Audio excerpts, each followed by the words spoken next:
Börje Ekholm, CEO of Ericsson, welcome to Mexico. Thank you. Thanks, Gabi. It's great to be here. And you must be tired because you're coming from Barcelona, from the Mobile World Congress, right?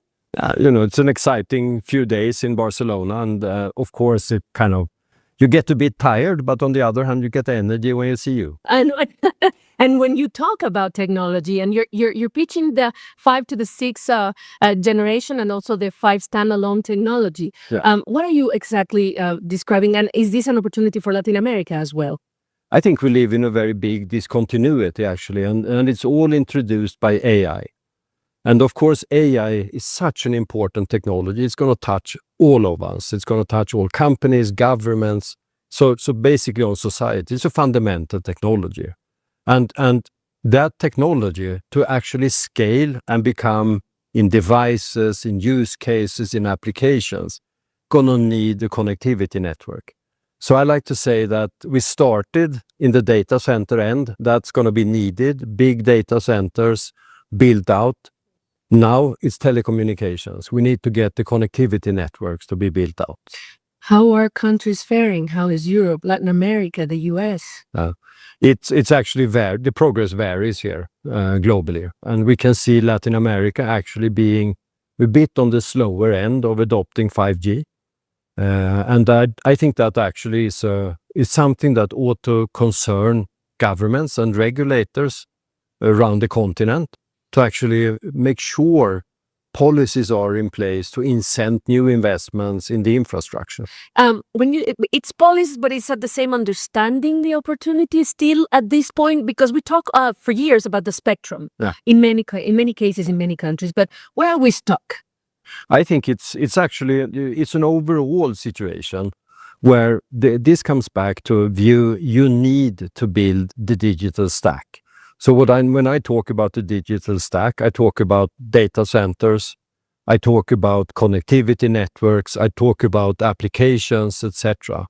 And it's all about driving investments into that stack. So it's government policy in a way should actually focus on how do I create an investment-friendly climate? Because then we'll get private capital coming in, private capital that could be supported by government capital. But it's in reality to get that capital formation, that's going to be the critical part. With all the euphoria that we see in the capital markets with AI and company stock prices, how much is that helping your cause in quote-unquote selling this important transformation, evolution that we need to go through? The capital market is always, I think, ahead of the real economy. That's the whole purpose of the capital market. It's kind of future-oriented. And I do believe AI is such a fundamental technology. Now it needs to be translated into investment, in real investments. And of course, that's what we see. Companies are investing hundreds of billions of dollars into data centers. But so far, the connectivity aspect is falling behind. And I think here we can see or expect to see much more investments coming. But it's interesting because it might be sectors, companies in the private sectors that are just driving this out of the, the need for it to happen, rather than necessarily the policies or the governments. Is that so? I actually think government policy matters. Of course. Because it matters, because it creates the overall environment. It creates the way companies behave in reality. And if governments try to restrict or pull in private capital, then they will actually reduce investments. So think about the trade-off. I'll take in our sector, a trade-off between the price for spectrum versus having a strong digital infrastructure. Governments often want to maximize the price for spectrum. What that does in effect is slows down the build-out of the digital infrastructure. So there is a choice here for governments. Do I prioritize to have a world-class digital infrastructure, the best connectivity network, the best data centers? If that's my priority, I ought to make my government policy align with that. Because that is also competitiveness. As for a country, that's what I think is competitiveness. And by the way, that's what Europe has gotten wrong.